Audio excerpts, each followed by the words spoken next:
I'm Richard Ludlow, and I think the first time that I heard anything about game audio was actually Chance Thomas. I snuck into a lecture he was giving when I wasn't attending Berklee College of Music. This was before I went there, and I snuck into one of the classes he was giving a lecture at, and he was talking about dynamic interactive music systems, and it was just I said, "Wow, that's really cool. I want to do that."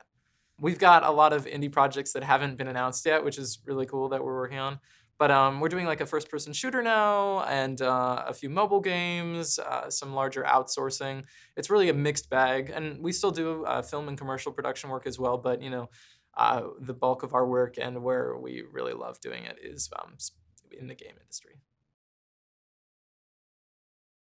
My role right now is actually a lot more top-down because the way our company works is I'm a composer and a sound designer. But the way our company works is we've got multiple composers and sound designers. So my role has shifted a little bit more toward the audio director side and managing all of our projects.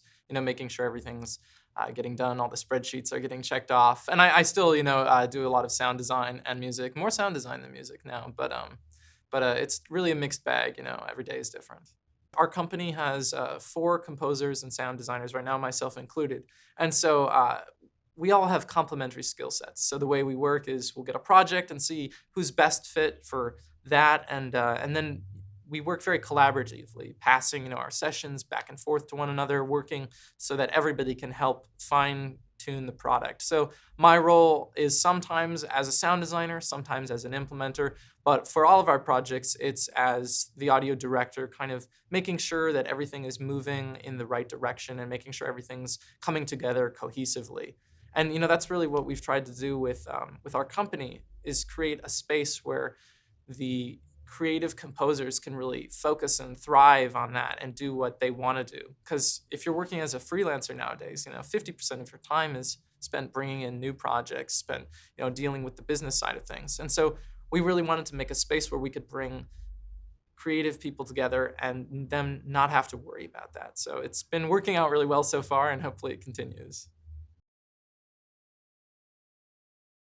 Yeah, thankfully we haven't signed anything terrifying yet, but I think it's just really, we're young, and it's been a learning process of budgeting in the right amount of time to take to do things, and the amount of work that things are going to take, and so just kind of navigating the whole waters of the business side of thing, because people you go to music school and they teach you about music and sound, but the whole real world aspect is a little less approached, and so we've stumbled through it and are figuring things out now.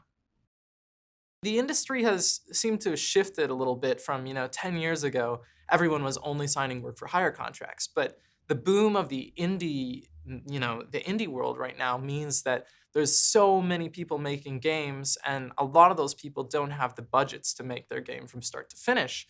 But these are people who are making amazingly creative experiences, and who, if they don't have great music or sound, aren't going to be putting out a great product. So it's really about finding, a developer that you believe in, and you can take that risk with them. And so agreements in that regard look a little different sometimes. Sometimes they have a profit sharing aspect, and then it's like you're taking a risk, but if you really believe in the project and it does well, and you have a back end percentage, or you do a license agreement for less money, that can really work out. But there's just so much going on right now, and so much shifting in the way that the industry works, that agreements look very different across the board with indie projects and AAA now. I think, the majority of the time we're still signing work for hire agreements. We're still moving giving away our rights to the developers so that they can take that. But we are signing a number of exclusive and non-exclusive agreements now, which let us hang on to the rights, be it, a soundtrack or ancillary rights, or any specific, things that we can hang on to kind of, have that push and pull back and forth and negotiate with developers who don't have the full budget to buy out our rights. I think approaching people who do what you want to do and asking them for advice, a lot of times people are really open to that, and they're really helpful when you ask them. But also just researching online from other industries and taking their advice and applying it to the game audio world has been really helpful. I realized a while ago, like being blunt and just asking people about money is was a really good way because no one wanted to talk about numbers. No one wants to say, "Oh, I'm making this much on a game," or "I'm charging this much." But without people who are starting out having some basis, I mean, how do we know what to charge? How do we know how that whole process works? So I just started asking people, and surprisingly, most people are pretty open to talking about at least general numbers and figures, and it's we figured it out, and eventually, as you work on more projects, we figure out our time is worth this much money, and it takes us this long to do something. So it's we've just figured it out as we go along. The whole misnomer of "don't work for free," that's very valid, but I heard someone say "don't work for nothing," and that's a better way to approach it, I think. We just did a project that launched yesterday that we did for free with clients who had were putting together a fun parody of something, and they weren't getting paid. They were just doing it for fun, and they asked us if we wanted to join in, and we said okay. And since then, they've become a great client. They've given us, paid work, and they've referred us twice now to big new clients that we have, and we've established an amazing relationship with them just doing this project that they weren't getting paid on either. So I think finding something in it, be it uh, the contacts, the great experience, the community that you can become integrated with other students, working for free on a big budget game that is paying everyone else working on it. That's I think detrimental to everyone, but including yourself. But if you can find a way to not work for nothing, then I think that's fine. Right now, the industry, like I said, is really changing and shifting, and there's so much opportunity. I think a composer who's just graduating from school or a sound designer who wants to go into the film world has a lot more barriers to entry because of the established environment there. But with the game world, there's so many young, innovative indie developers out there. So the biggest challenge, I guess, is finding them because the work is there, the opportunity is there. But it's all about making those personal connections with developers that you can start a collaborative process with. There's less so in the film or commercial production world, but in the game world, there's a lot of opportunity, and it's just finding it and establishing great relationships with those people. The indie developers are so open to trying new things because they're young and they haven't worked with these established methods for years because everything's kind of new and growing, and the technology is finally becoming more transparent.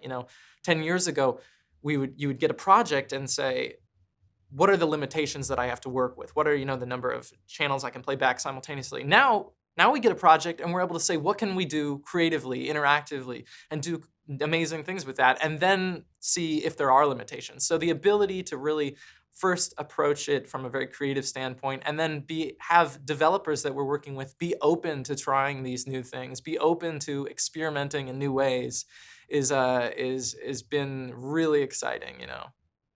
It's all about the human relationships, I think. I know everybody says that, but it's really true.